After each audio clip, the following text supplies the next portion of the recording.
All right, hello everybody. Welcome back to the Switch the Field podcast. I'm your host Alfredo with our co-host and resident referee and coach Sebastian Marquez, and my other co-host, our resident fullback G Roach. And today we're going to be going around the World Cup covering match day 2. And I just want to say, boys, I know a lot of people were talking crazy about there not being enough attacking football and too many draws, too many 0-0s. But I think it's set up so many amazing match day 3s because every group so far, aside from France and Brazil's group, is completely wide open. Yeah. Like a lot of teams are in fourth with a chance to still even win groups. Yeah. A lot of teams still don't even know who's going to go through in the group so far. So we have a lot of wide open groups, and I'm really excited about it. But to start off match day 2, we're going to go through Group A. We saw Qatar get eliminated. We saw the Netherlands and Ecuador hold off in a tie, and Senegal got themselves back in the group. What do you guys think? I am still going to back Senegal to make it out of this group in the last day. Yep. I think that they have enough to beat Ecuador, even though Ecuador has been playing well. And they did tie against the pretty mediocre Netherlands side. But the Netherlands are just solid defensively because they had the higher XG, Fredo. They had the higher expected goals. But I mean, regardless, they had the Man United goals. But I I mean, they did play better than Netherlands the whole game. That Gakpo goal was like just a banger. But I mean, besides that, it was. I think Ecuador deserved it. Yeah, bro. I think Ecuador is the best team in the group. They're playing like it. They're definitely playing like it. No, it sucks though because Netherlands pretty much wrapped that group up. Qatar, dead last in the group, absolute liars, biggest liars of the tournament to me. And Ecuador and Senegal is going to be a shootout, bro. So obviously the first knockout game of the tournament for those two teams, winner moves on. But I'm still picking Ecuador. I've had Ecuador the entire tournament. Me too, but I'm a little worried that Ecuador is going to try to sit back to hold off on the tie because that's all they need to pass on. And like I said before, there's no positive result when you hold back on parking the bus and stuff. So I don't think so. I don't think they will. I don't think so. I think they're going to attack because, I mean, it's just what Ecuador does. But I just see Senegal just... I don't know. I see it. I hope not. I hope not. I hope it's a fantastic back and forth match, just like how we saw today. I mean, Senegal have players that like to get out and run, so that's why I wouldn't be surprised if, Ecuador know that obviously, so they're not gonna just sit back and invite them to attack. Plus, that first goal early gives you insurance. Then Senegal are chasing the game for the rest of the game. So I don't expect Ecuador to sit back, and I'm still backing them to get out of the group. But. Yeah, so far right now it's looking like Netherlands and whoever wins out of that shootout. But yeah, I mean that's what we predicted, that Netherlands will go first and then whoever. We did say that it would be narrow. Yeah, it's gonna be exciting to watch. But I didn't think the Netherlands would look this bad, to be honest. Yeah, they're gonna get out of the group because they I don't want to say got lucky, but they weren't better than Senegal, or at least they weren't 2-0 better than Senegal. No. They have the easiest team in the entire tournament, probably. In my opinion, they just have the most Europeanly experienced squad. They have the most experience for higher level football. For them, I just think it's the quality that they had. I said it from the beginning of the tournament that I just think that their quality wouldn't make them get past in the group, But yeah, so it's looking like Netherlands through in first, and then a big game between Senegal and Ecuador. I'm excited. But now Group B, boys. What a nerve-wracking match for all of us. U.S. and England. Somehow you guys predicted this. I had zero faith in our boys, bro. And I'm not going to lie, these last couple of days, I've just been smiling when I think about the performance that we put together because that was the best I've seen the national team look. And I'm not going to lie, it's the first time I've ever seen Greg Berhalter tactically get the game plan right. Until the subs. Okay, he's not perfect. He's he's always gonna mess something up, and I think the subs were bad. To be fair though, they were a little late. Yeah, way too late. He is going against British Berhalter. Yeah. I mean, the performance was clearly inspiring, and I think that's gonna push us on to win us the third match. But it's crazy because Iran also got themselves back in it. And to be honest, like we know, soccer isn't about, you don't win based off deserving games. Like XG is never gonna get you a win, but they absolutely deserve that against Wales. Consistent pressure the entire game on their ass, and Bro, it did take them to go down a man for Iran to get the lead at the very end, but it's insane how different they look compared to the game against England, to the point where they looked terrible versus England, and then they looked solid versus Wales. So they definitely got some. They have the momentum right now. Wales just look bad though. They do. But that's the problem with us, is that we should have. That was our game to win versus Wales. Yeah, absolutely. Actually, our game to lose, and that's exactly, we lost the lead, and that's where we messed up, and now we're in a sticky situation. To be honest though, like, Iran was actually the opponent I was the most worried about heading into the World Cup. I'm still fairly worried about them because, like, the U.S. struggled to break down low blocks. I've told you guys this a bunch of times. Like in World Cup qualifying, every time a team sat back, especially when we played away, which the U.S. suck away, by the way, like, they struggle to break down those low blocks every single time. And Iran are going to play for a tie because that's all they need. But I don't know, man. After what I saw against England, like, I feel like we can really compete with anybody. I think we have enough. I think we have enough to beat them. What I'm worried about is them sitting down in a low block, and we just can't break them down. So, I mean, we almost broke down England. We did. We just missed our chances. It was one or two, and that's versus an English Harry Maguire, English national team Harry Maguire, and a John Stones. Harry Maldini, bro. Yeah, I mean, Harry Beckenbauer. We had plenty of chances, and I think the chances are going to be a lot more often versus Iran, and I have faith. I have faith that we'll slot in like 2 or 3, because the way we played versus England, I think we have just as much momentum as Iran. Dude, but considering the way that we played the game, obviously, like, everybody was disappointed that we didn't take one of the chances and win the game.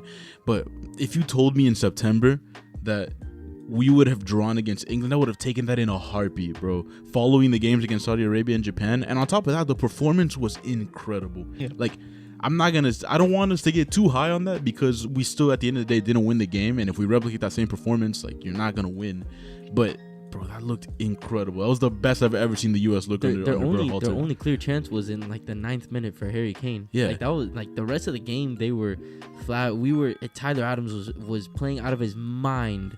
And, like, what a performance by him. Fucking legend, And bro. I think he's gonna absolutely shut down Iran in the midfield as well. I love Tyler Adams. Our midfield is the strongest part of our team, and it's looked insane. Like, even Weston McKennie balled, and after having a bad performance against Wales. Yunus Musa was probably the least good out of the 3. I don't want to say he was bad. But he still performed very well versus England. Yeah, he's still. Oh man, I just love this midfield, bro. And on top of that, Serginho Dest and Anthony Robinson held their own in defense, which they were liable to get cooked going into the tournament. Like, absolutely, they were my biggest concern, because they love to attack, but defensively, that's probably the weakest part of their game as fullbacks, and they really held their own again. They held Saka and Raheem Sterling quiet, and it's easy to hold Raheem Sterling quiet. I was just gonna get there. But to hold Saka quiet is pretty quite good. A task. Yeah, and I mean, anybody can do it to Raheem Sterling. I mean, it was the Premier League. We're not talking about the Premier League, bro. But anyways, but yeah, that sets up a huge game tomorrow. As Greg Berhalter called it, the first knockout round of the tournament. It's tomorrow. Win anything but a win. Yeah, anything other than a win gets you home.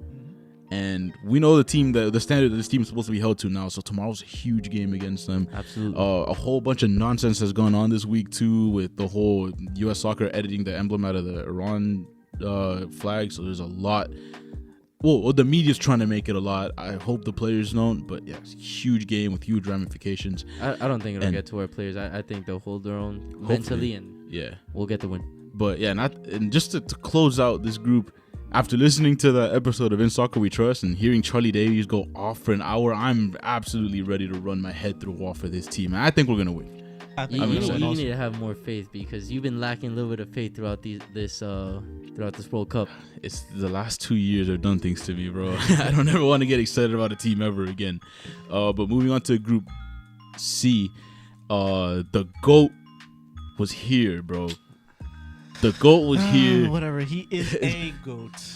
Kept his team alive, which, speaking of Argentina, have not looked as impressive as I thought they were going to. They were still not that impressive. Yeah, they were not that good against Mexico either.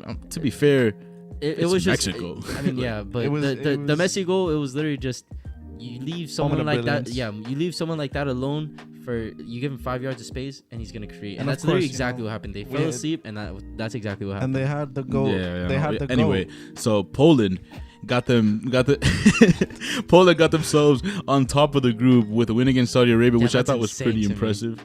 I thought Saudi Arabia deserved more than in Yeah, that game, but damn, I really cut you off, bro. I'm sorry. nah, bro, it's good. I was gonna say something else, but it's About- all good. No. Say it, bro. Nah, I'll let you I have can't say it again. anymore, bro. We've already moved on. All right, Anyway. whatever. Poland. Poland got themselves on top of the group, setting up a big match against Argentina on the last match day. But they need to pray that Saudi Arabia don't find a way to beat Mexico because they're gonna lose to Argentina. There's no way. Argentina, dude, they're not through, and Argentina have to get a result out of this game. Like at the very least, no, I think they have to win. Like there's no They- other way to get through. They Yeah. have to win. So, yeah, like Well, there's no if- other ways about it. If Like they if they draw, they have to pray that Mexico and Saudi. Well, yeah, you're right. Because there's a lot of bad, like, I mean the head to head, Saudi Arabia, not head to head, the goal difference. Saudi Arabia is below Argentina because they lost by 2. yeah, So they could get away with the draw, and then the other match being a draw, which could happen because Mexico are still ridiculously flat up front. But the thing about Argentina is that I don't think they're gonna accept the second place in the group. Like that's not Yeah. how they operate. Yeah. So like Mexico, I mean Argentina's gonna come for a result. So Poland are just gonna have to pray, bro. I mean, I think Poland are gonna sit back like crazy and just. Yeah. I think they're probably gonna play for a draw because Probably. if they get a draw, I mean, as of what we saw last game, it's very likely that they could end up with a draw, Saudi Arabia and Mexico, Yeah. which would keep them in first. Yeah, because would be Mexico were insane. not beating them, bro. Yeah, I Mexico don't know. not beating It's Saudi looking Arabia. bad. Yeah, But They don't have they're enough. they're playing with 8 in the back and Chucky Lozano and Alexis up front. Like, come on. they're just giving it to Chucky and let him cook, bro. And he's cooking and- absolutely nothing. and And I hope you put it still what I'm imagining in my head right now about this. he's not the USA number 10. Let's just say Yeah, that. absolutely not. But yeah, Argentina looks atop the group with Poland on top right now. We'll see what happens in that game. Mexico, Saudi Arabia is gonna be a huge one because Mexico have to win significantly to pass on. It's not gonna happen. And let's just say, if Canelo's watching this, because we know Canelo's very likely watching this, just be glad it wasn't me with that Mexico shirt, bro. Boy, Lord knows what I would have done to that Mexico shirt if it was me. Let's move on to one of the only groups that, in my opinion, has been decided. Group D. France's group. Oh, yeah. Australia surprisingly picked up a win, which I didn't think they were gonna really pick I up. was at expecting all. a draw. I Yeah. expected a draw. I didn't think they were gonna get a win at all in the group stage, but they got themselves in a really good position to actually pass on now. France have already locked up first place, I think. Yeah. Unless something crazy happens with the Australia game, Not but happening. they're gonna go through. And now Denmark and Tunisia are looking. They're on the outside looking in. Australia plays Denmark. France has an easy win against Tunisia, but that Australia Denmark is gonna be huge. I agree. I mean, who knows? Because France might sit some of their starters, but I mean, even the bench. They're definitely going to. Yeah, even their bench could do something. But I don't know. Tunisia, they have that glimpse of hope, and we've seen upsets. So Yeah. it wouldn't be the most crazy thing in the world, but it's very unlikely. Denmark, also another team that really hasn't looked as impressive as I thought they were going to. They're also going to need a big result against Australia, and they're going to need a win too. That's the only thing that's going to get them through out of the group. An Australia team that's looked better than I thought they were going to. So that's another big knockout round game. But Australia, all they need is a win. All Australia needs is a win. And Denmark, I don't also like the US. I don't see them having the ability to really break down low blocks that efficiently, which Australia are definitely going to sit back in. I mean, they have the players to do it, but I mean, it's gonna be tough against Australia. I mean, Australia likes to sit back and play on the counter, but Yeah. And then you got to rely on Braithwaite getting you a win, or Eriksson, and Eriksson's already doing as much as he can. Yeah. But that's a big knockout round game. Yeah. We have that's another one of many knockout round games that we're gonna have in the third match. Yep. Because of all those 0-0s that we got and all those draws. But moving on to Group E. This is an insane group. So, insane group. At the moment, I would never have believed that Germany were going to be sitting last in the group. I also didn't think Spain had it in them to come out as aggressive as they did. We already went over the 7-0 a couple days ago over Costa Rica. And I thought they were gonna. After that, I thought they were gonna come and beat Germany pretty convincingly. But Germany had a win in them. Yeah, and I was very disappointed that they didn't. Yeah. Especially with that last chance that Sané had. That was a win. He should have finished that. Yeah, I was about to say, I brought this up to you guys earlier this week about, like, there's a lot of teams just lacking sharpness in the final third. Like, that is a prime example of that, where Germany could have taken the game over, but they weren't able to. And now that sets up a game against Costa Rica, which they're very likely going to win. But they need to hope that Japan doesn't pull off something like they did against Spain, which I don't think they will. But you can never be too sure with the way things have gone so far. Especially after Japan beat Germany, and then Costa Rica get absolutely battered, and then all of a sudden we wake up to a 1-0 Costa Rica win over Japan. Like, that's Keep this insane. Keep this in mind. That was their only shot. Yeah, Yeah. Isn't that their only shot in the entire tournament? The only shot on target, I believe, in the tournament. That's insane to me. Bro, 180 plus minutes, and you got one shot, and that one shot got you 3 points. The most clinical team in the tournament right now. 100% conversion rate. But that one shot really kept them alive in the group, which is insane to me. Now and they've conceded at least like 30 shots on target. Like, that's insane. They need 2014 Navas to come back to find a way to somehow get out of the group and pray that Spain can demolish Japan. But man, like, that's crazy to me that Germany find themselves in last and in a position where they need to win significantly and hope Spain does them a favor. And Japan has to go out strong too, because they need at least a draw. But like they need to win too. Yeah, I was about to say, after the win against Germany, like, they put themselves in a position where getting out of the group, or that second place in the group, was their position to lose. And they're slipping it so far. Like, I know a lot of people wrote Costa Rica off, but it's insane that they were able to win that game. And now Japan are in another knockout situation. Because if Costa Rica could get a draw and Spain beat Japan, can you imagine if Costa Rica passed on after getting battered 7-0? I know, like, dude. That's the possibilities are incredible. Actually. But Germany backs against the wall. They're gonna need something big against Costa Rica. And then moving on to Group F, another surprising one, bro. Canada, very disappointing. Canada heading out early. Belgium looking like they're gonna head out early. Yeah, Belgium are awful right now. And I've heard that there's also some tension in the locker room. I mean, Kevin De Bruyne, first of all, what is he doing? Like, by saying what he did. Yeah.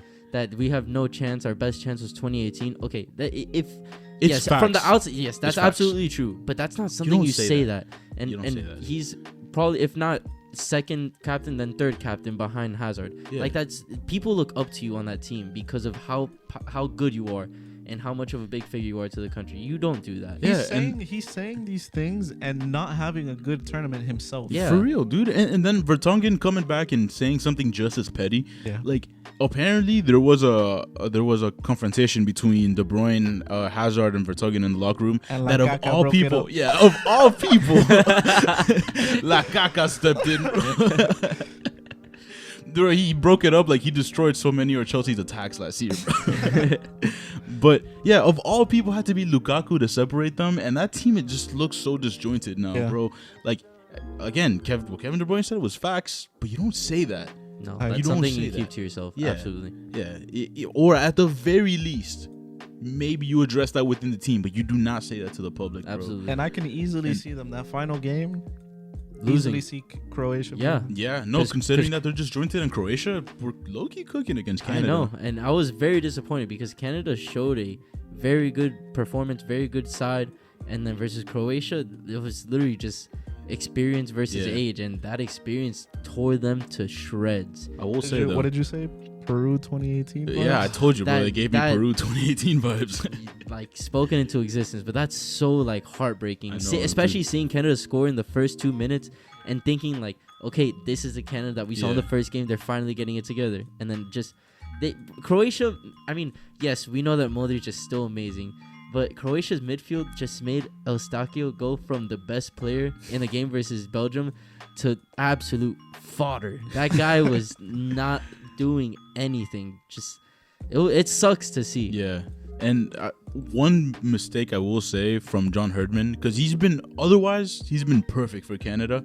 I love him as their coach, But you gave Croatia bulletin board material by saying you're gonna go and F them, bro. Like you amped them up. And on top of that, in my opinion, were a little too confident in your team because individual talent, Canada does not have a lot of it. Up front they do, but they're just a really well coached team. And I think and tactically too. I think John Herdman set them up poorly. That's the only time I've ever seen him mess anything up. But regardless, I think Canada going to a World Cup and scoring their first ever goal was a huge leap forward for them. They should have gotten that result in the first game. I know. Belgium, on the other hand, this is a huge step back for them. The wall. This is probably, when they play this week, might be the last game of this generation. Yeah.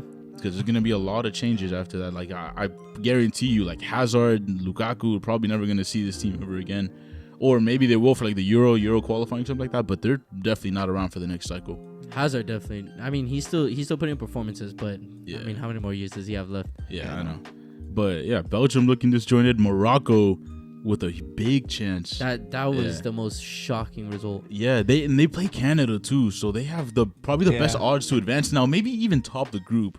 They could possibly do that. That's insane. Makes me happy to see my guy Ziyech balling. So happy. Depending on what the result for Belgium and Croatia are, because if that's a draw and Morocco could pull off a win, they do get first. And that's not something I African teams are really showing out, and that was not something I expected coming into this tournament. We thought a lot of them looked weak before the tournament too. Because when they play each other, it just it's bad. It's bad scorelines, 1-0, 0-0s, ugly football. But when they come to a World Cup, they step up, and I'm pleasantly surprised. I'm just saying. Look what happens when you take good players out of Chelsea. I'm just saying. But yeah, Croatia and Morocco looking likely to advance. Belgium backs against the wall. You need a big result against Croatia. Moving on to another one of the groups that's pretty much been decided already. But that second spot is looking spicy. Yeah, that is up for grabs. It's another one just like Group A where you have Switzerland and Serbia fighting for that second place. So, yeah, Brazil picked up a 1-0 win against Switzerland today and pretty much locked up first. Locked up their place in knockarounds and locked up first as well. Yeah. Serbia and Cameroon probably gave us a game of the tournament. Yeah.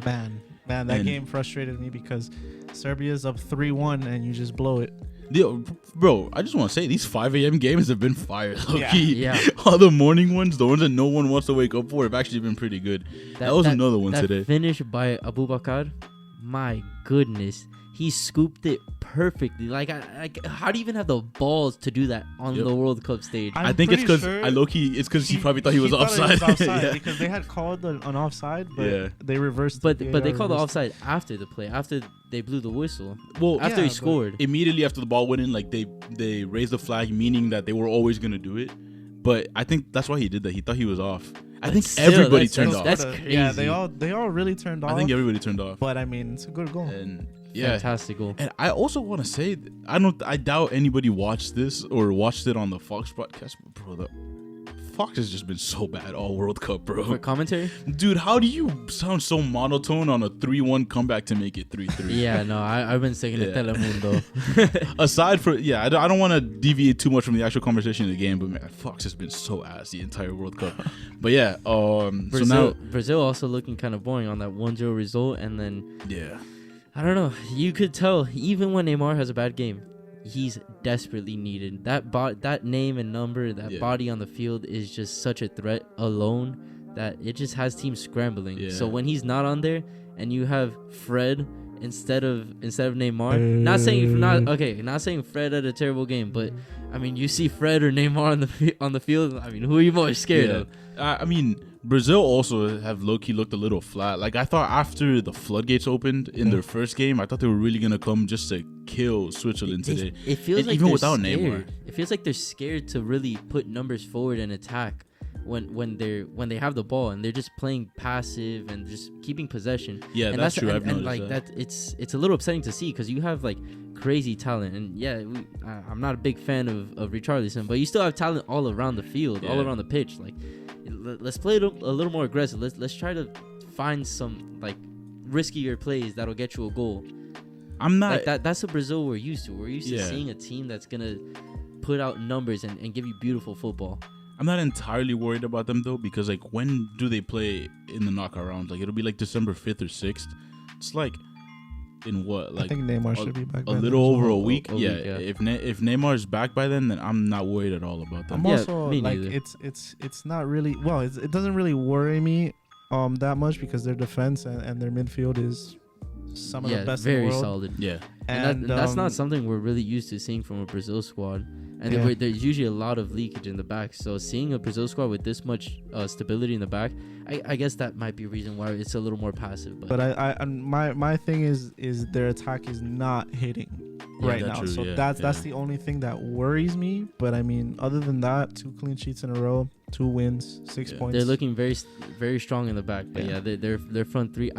In my opinion, I do think that Gabriel Jesus should be starting just because he's always dropping. He's always going to the wings, out to the wings. And Richarlison's looking like he just wanted to stay on that last man and just make a run. And like the Brazil squad's not playing like that right now. I do they agree. need more like presence in the midfield. Someone dropping back. Someone going out to the wings, creating space for Vini. Because Vini was just by himself in that wing. And that's why he didn't really play that well. yeah. He had no one to come check in.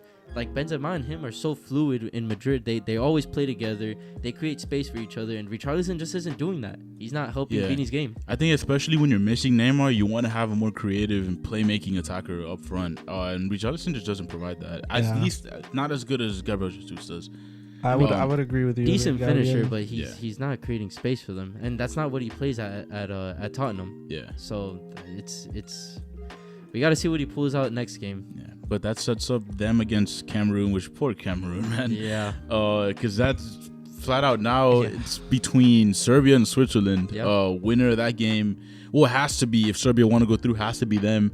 And then obviously they need Brazil to knock Cameroon out, which is probably gonna happen. Backing Serbia in that group. I hope so. I'm fond of a lot of players on that team, so hopefully. But I wouldn't mind if it's either one of them or Switzerland. I agree. Today they played good, but they just blew it. Blew it. But last group finally, Portugal locked up. Well, actually, I don't think they're entirely true. I think it was SportsCenter that posted a graphic saying they were through. I don't think they completely are yet. No, they're for sure through. It's just not locked for first. Okay. Because Ghana could win their last match and That's lock right. up That's first. right. Yeah. Okay. So they picked up a win today against Uruguay, which was huge. Uruguay, I was a little too high on them maybe going into the tournament. Now they have another knockout game against Ghana. It's a winner go home, and we all know Ghana have been 12 waiting years ago. 12 years for this moment, bro. And guess who's still on that squad? Yep. Guess who's still on that squad? Luis Suarez is still on that squad. Dude, I know they're salivating at the chance of probably retiring Luis Suarez after this win, bro. And you know what? I hope that they do. I really want to see Ghana go through. Me as well. Mohamed Kudus has been extremely good for them. Yo, and to think he compared himself to Neymar before the tournament, and he's actually living up to the hype. He's playing very well. I owe you an apology. Yeah, absolutely. But Uruguay, bro, and it breaks my heart, bro. I was so high on them, and now they need to put everything to that Ghana game and hope that they can win that. I don't want to say it's predictable because I didn't predict it, but if you really look in depth at that squad, it's the 2018 squad plus Fede Valverde and Darwin Nunez. Almost every single player, and the goalkeeper, almost every single player in that squad played in that World Cup. And yeah, they play solid, but dude, you have like a 45-year-old Godin on that team. Yeah. Like, bro, give that guy a rest. Like, the fact that he's still on the pitch shocked me. When I saw him start versus who was it, Korea? That was mind-boggling that he was still on the pitch. But speaking of South Korea, they need a big win too against Portugal to stay alive. Which poor them, bro. It's not looking good. It's not looking good, bro. We saw a phenomenal match this today for Ghana and Korea. Because seeing Ghana go up 2-0, I was like, it's not looking good. Then the comeback, and then Ghana resilient again to bring that third goal. But that second Korean goal, bro, he dunked on those Ghana defenders. It sucks that they weren't able to pull it off because now they really need to beat Portugal. Which I would have loved to see a draw for that game, though. Yeah. Because if that game ended as a draw, then that would have been spicy for the last day. Because that means all Korea had to do was pull off a draw versus Portugal, and they would have passed on if Ghana and Uruguay tied. There's just so many possibilities, and that's what I love about it. Sets up Portugal against South Korea for the last day, and then Ghana and Uruguay looking for their 2010 revenge. And Man, they're gonna be going for Ghana. ankles, bro. Yeah. And Ghana have been playing very, very good. I mean, Yeah. the first game, and they took their chances, and then this game, almost blew it. But Yeah. But yeah, that's been all the groups for the second match of the World Cup. A lot of interesting storylines going into the third one.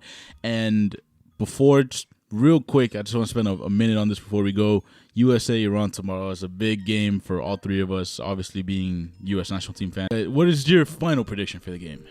I'm gonna go in very confident. I want to say 2-0 or 3-1. But I'm going to go with 2-0 just because we have been very solid in the back and really no chances have been going through. So I want to say 2-0. I'm going to go with a 2-1 win, but only because I think if Iran gets a chance, I think they can convert. But we have Matt Turner in the pack, brother. I'm going to go with a 2-1 that win. Arsenal DNA come out of him in that run late in the game, bro. I never want to see that shit ever No. again. Yeah, that dribbling was crazy. Like that had the house the loudest the whole game was him dribbling past Harry Kane. But I'm gonna say 1-0. I'm gonna say someone's gonna have their Landon Donovan moment. We're gonna suffer, bro. I'm gonna suffer a lot. No. And I'm gonna say it'll be Pulisic. Pulisic's gonna have his Donovan moment and put us through into the round of 16. I mean, how it'll be the most beautiful moment between us seeing a 90th minute winner. But I don't want to suffer. I want to see us convincingly go through. I'm fine with suffering if it gets us through, bro. Hand of but God. You don't know that. That's the thing, and I don't want to suffer through. Hand of God, VAR mistake, whatever it is, bro. Get us through, please. But yeah, that's gonna be all for this episode of Switch to Field. My name is Alfredo. My name is Sebastian Marquez. My name is G Roach. Thank you guys for watching.